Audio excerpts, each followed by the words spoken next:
ကျွန်တော်စီကိုနေ့တိုင်းလိုအမေးအများဆုံးဖြစ်နေတဲ့ YouTube monetization ပြဿနာတွေတစ်ခုအဲ့ဒါကတော့ကျွန်တော်တို့ YouTube monetization ရှောက်ဖို့လိုအပ်တဲ့ subscriber 1000နဲ့ watch hour 4000ပြည့်မပြည့်ကြည့်တဲ့နေရာမှာသူများရေလို့မပေါ်ပဲ monetization is not available in your country ဆိုပြီးတော့မြန်မာ location ဖြစ်နေတဲ့ကိစ္စပါပဲအဲ့ဒါဘယ်လိုလုပ်ရမလဲသူများရေလို့မပေါ်ဘူးကျွန်တော်ရှိမှဒီလိုကြီးပေါ်နေတယ်ဆိုပြီးနေ့တိုင်းတယောက်မဟုတ်တယောက်ကတော့လာမေးနေကြပဲဆိုတော့စိတ်မပူပါနဲ့ဒါကိုဒီနေ့ကျွန်တော်ဖြည့်ရှင်းပေးပါမယ်ဖုန်းနဲ့သုံးတဲ့သူတွေတော့ကော PC နဲ့သုံးတဲ့သူတွေတော့ကောဘယ်လိုမျိုးလုပ်ရမလဲဆိုတာကိုအဆင့်ဆင့်ပြောပြပေးသွားပါမယ် PC မှာကျွန်တော်တို့ပြင်ရမယ့်ဟာလေးနှစ်နေရာရှိတယ်ဗောနော်အရင်ဆုံးကျွန်တော်တို့ရဲ့ profile icon လေးကိုထောက်လိုက်မယ်အလယ်နားလောက်မှာ location ဆိုတာတွေ့လိုက်မယ်ကျွန်တော်တို့ Thailand မှာဖြစ်တဲ့အတွက် Thailand ပြောင်းထားပြီးသားဗောနော်ကိုကမြန်မာဖြစ်နေဆိုရင်ဒီနေရာမှာ Thailand ပြောင်းလိုက်ပါဒါမှမဟုတ်ကို monetization ရှောက်မဲ့နိုင်ငံတစ်ခုခုကိုပြောင်းလိုက်ပါဗောနော်ကို service ပေးမဲ့သူက USA ရဆို USA ပြောင်းပါနော်ကျွန်တော်တို့ Thailand ဖြစ်တဲ့အတွက်ကျွန်တော်ရှိမှာ service အမှတ်ဆိုရင် location မှာ Thailand ပြောင်းထားဖို့လိုမယ်ဒီမှာပြင်ပြီဆိုရင်တော့ကျွန်တော်တို့ YouTube Studio ကိုသွားမယ် YouTube Studio ရဲ့အောက်ဆုံးနားလောက်မှာရှိမယ် setting ပေါ့နော် setting ကိုကျွန်တော်တစ်ချက်နှိပ်မယ်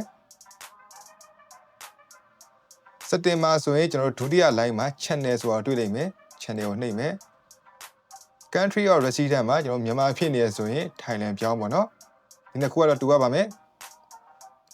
ကိုက Thailand ဆိုရင်ဟိုဘက်မှာလည်း Thailand ဒီဘက်မှာလည်း Thailand ပြောင်းထားလိုက်ပါပြီးရင်တော့ကျွန်တော်တို့စေးလိုက်ပါဗောနော်ဒါဆိုရင်ကျွန်တော်ရပါပြီ PC သမားတွေတော့ကတော့ Okay ကျွန်တော်ဖုန်းနဲ့သမားတွေတော့ကိုဆက်ပြောပြပေးမယ်ဖုန်းနဲ့အသုံးပြုတဲ့လူတွေက YouTube application ကိုသွားမယ်အောက်ဆုံးတောင်းက U ကိုနှိပ်မယ်ဒီညာဘက်တောင်းမှာကျွန်တော် setting လေးရှိတယ်ဗောနော် setting လေးကိုနှိပ်ပေါ်ဆုံးက general လေးပဲကျွန်တော်ထပ်ဝင်လိုက်မယ်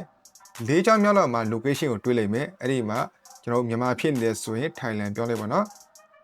တချို့ကဒီမှာပြောင်းလိုက်တာနဲ့ရဝါတက်ကြတာရှိတယ်ဒါလို့မရသေးဘူးဆိုရင်ကျွန်တော်တို့နောက်ထပ်တစ်ဆင့် browser ကိုအသုံးပြုပြီးလုပ်ရပါမယ် browser ကိုအသုံးပြုပြီးလုပ်ရမှာဖြစ်တဲ့အတွက်ကျွန်တော် Chrome browser ကိုအသုံးပြုမယ်ကို့မှာ YouTube Studio application ရှိရဆိုရင် YouTube Studio application ကိုခဏဖြတ်ထားဖို့လိုတယ်မဟုတ်ဘူးဆိုရင်သူက browser ထဲဝင်လိုက်တာနဲ့ YouTube Studio ထဲကိုပဲတော်ပြန်ပို့နေတာဆိုတော့ကျွန်တော်တို့ကလုပ်လို့အဆင်မပြေဘူးအဲ့တော့ကို့ရှိမှာ YouTube Studio application ရှိရဆိုရင်ခဏဖြတ်ထားဖို့လိုမယ်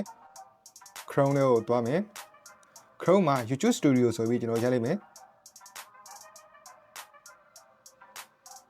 ဒီနေရာပါပေါ့နော်တကယ်လို့ဒါကိုက YouTube Studio application ရှိနေဆိုရင်ဒီမှာနှိပ်လိုက်တာနဲ့တန်းပြီး YouTube Studio application တွေကိုတွားဝင်သွားလိမ့်မယ်ကိုကဖြတ်ထားတာဖြစ်တဲ့အတွက်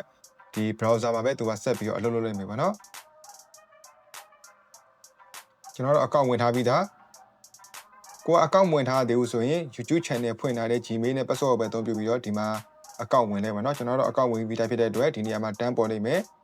နောက်တစ်ခုကကျွန်တော်အစလေး30ကိုနှိပ်မယ် desktop site လေးပြောင်းထားပေးဖို့လိုတယ်ပေါ့နော်ဒီလို desktop site မပြောင်းထားဘူးဆိုရင်ဒီလိုကြီးဖြစ်သွားလိမ့်မယ်အဲ့တော့ကျွန်တော်တို့ desktop site လေးပြောင်းပေးလိုက်ပါဒါမှဒီလိုပုံစံမြင်ရမှာပါဆိုတော့ဒါ PC နဲ့ပြရတဲ့အနည်းတိုင်းဖြစ်သွားပြီကျွန်တော်တို့ဒီအောက်ဆုံးက setting လေးတွေကိုသွားလိုက်မယ်အောက်က channel သွားမယ် channel မှာကျွန်တော်ဒီမှာဘာမှမရွေးရသေးဘူးเนาะတချို့ကမြန်မာဖြစ်ရင်လည်းဖြစ်နေလိမ့်မယ်အဲ့ဒီမှာကျွန်တော်တို့ Thailand ကိုရွေးလိုက်ပါအောက်ဆုံးနားမှာရှိတဲ့ Thailand ရွေးပြီးဆိုရင်ကျွန်တော်တို့စေးနှိပ်လိုက်ရုံပါပဲဒါဆိုရင်တော့ကိုယ့်ရဲ့ YouTube Studio application ကိုပြန် down ပြီးတော့ login ပြန်ဝင်ပြီးကြည့်လိုက်ပါ